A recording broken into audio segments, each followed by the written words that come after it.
Yeah, so this is just a quick video on what is probably one of the simplest upgrades you can make on your kitchen to bring it forward 10 years. And so you can see this particular hinge. It was on all the cabinets we have up here, and as you know, this is not a soft close hinge, right? And so when it closes on the door, it really makes a noise. It's not very good. So these are Blum 110 degree soft close hinge, and you can see the difference in here is when they start going, they just close super slowly. And it just brings your kitchen in. Each one of these doors, two of them costs about $10. So they're about $5 a piece. So what we're gonna do is we're just gonna go over here and go through and show you how simple it is. Okay, so as you can see, the door just slams shut. What we're wanting to do is make this all soft hinge. So in my case, I had to check, make sure I have the right hinge, and I found it online, and I'll put a note inside the comments so you can find these hinges. But Blum, if you just search on Amazon or anywhere else, Blum is gonna come up with those. Now, you gotta be a little bit careful when you take these off. I'm unscrewing them with just a normal screwdriver. I could use a power screwdriver if I wanted to, but my concern is not stripping the spot where these screws go. So I'm actually gonna take the bottom hinges off one screw at a time. And also, if you've adjusted the door on this particular hinge up or down, you've got to be careful, because when you turn the screw, it might actually pull the whole thing out. But anyway, now I'm gonna hold it. I'm gonna take the top one off first. And again, you'll see it starts moving away from the wall here, and I've just got my hand on it. And then, so that one's free. And then we'll just take this bottom one off. And then that's all it takes to get the door out. Now again, you want to be careful because you're going to reuse this hole. And so if you come closer, so up really close. I am. So these two holes right here, we're going to Okay, so obviously this is the hinge that goes in the door. This is the hinge that goes in the cabinet. When you look at the back of these, this is your brace bar here. And then you have this bar right here that catches in this. So you're gonna end up having it so that it goes like this, and then it snaps in place. That's how it gets all hooked up. And then if you wanna take it off, you release it and pull it out. So you gotta make sure that this little bar here is pointed into the cabinet. We're gonna put this one in first, and then we'll come back and put this one in. Now, the other important thing is there's 3 ways to adjust these hinges. You'll see them when we get up. This one pushes the door away, this one pushes it into the house, and this last one allows you to go up and down. So when you put this in, we're not gonna put it tight, because as you go up and down with this adjustment screw, it's gotta be loose so this bracket will slide. So we're gonna put these 2 back in, and we're just gonna put them finger tight. So again, when you buy these Blum soft close hinges, they give you new screws. So I always use the new screws just because they're new and they're clean. Now make sure this part is hinged in. So I'm just gonna put the first one on. I'm gonna relocate the hole where it was before, and I'm gonna screw it in, right? Until it's just barely tight so I can still move it a little bit. Now, depending upon your cabinets, ours are solid wood, so I'm pretty confident this is gonna hold. But if it were a composite cabinet, be careful not to over tighten it, because if you do, then you're gonna have to drill out this hole and plug it with a plastic plug so that you have something to tighten it up against. So again, just be super careful, put them in finger tight so that you can sit, though it'll hold the door, but if you need to adjust the door up and down, you can do that and then tighten it all the way in. Again, the hole on the right going in, so we're gonna put the second one up here, get them ready for the door when I switch the hinge. I'll put that one there, and then this last one here. Now, I always do the doors, I've done the whole kitchen here, I do the doors one at a time because I want to be able to do, and again, these are just finger tight. I haven't tightened these down, they're very loose. I want to keep this door and put this back in so I can adjust it. If I take them all off, I kind of lose this for adjustment purposes. So now let's... Okay, go. So I've just grabbed a seat cushion. You can grab a pillow. That way I don't have to worry about the handle. It's just above the handle while we take these hinges off.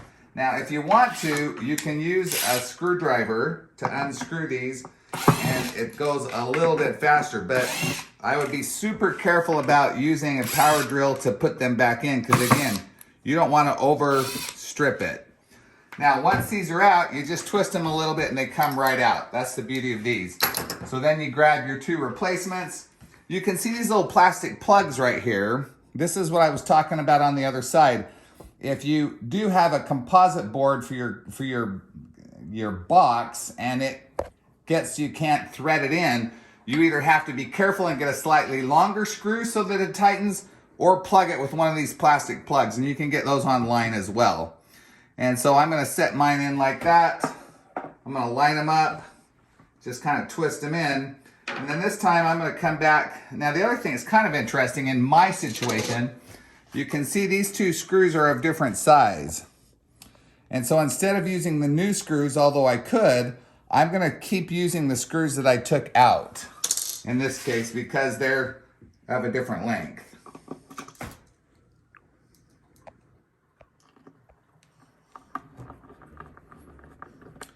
So again, when you're putting screws in, be super careful not to over tighten the screw.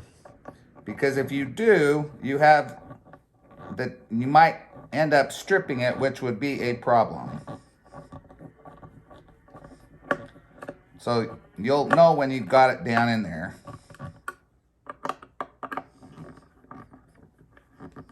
Okay, so you can feel pretty much when they're tight. And again, if you wanted to, you could actually use this and start it, but you got to be super careful that it doesn't overset them, because if you do, you're going to wreck your hole again. So I just start mine and then I'll finish with hand tightening them here. Okay, I'm ready to put the door back up. Okay, so now it's just a matter of lining up the screws or the little buckets. So when you push them in, you're gonna feel them hook. And then if you've done it right, you should just push and they should snap into place. It's that simple. And then when you close the door, that's when you start doing your adjustments. So as you can see, this door is gonna go, and then it's probably not gonna shut all the way. Oh, this one shut all the way, that's good. A lot of times what happens is if this front, if I grab this guy here and I pull it back, you're gonna see that the door actually gets closer to the cabinet, and when you push it now, it's gonna probably stop short.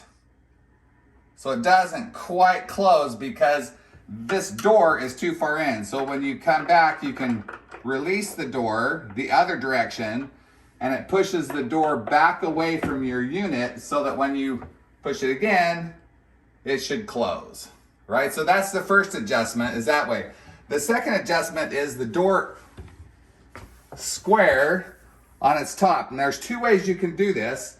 In this case, it's probably a little high. So what we're gonna do is we're gonna loosen up our main hinge back here just a bit, right? So zoom in on that more. So once those four are loosened, which direction are you turning? I'm just unloosening that. Okay, go. Now that this is loose, these screws are loose. It's this screw and it's a tight one, but when you screw it, you can see how the door went up. Were you close? No, do it again. Okay, so I'm gonna do it counterclockwise because I actually want the door to lower, or clockwise.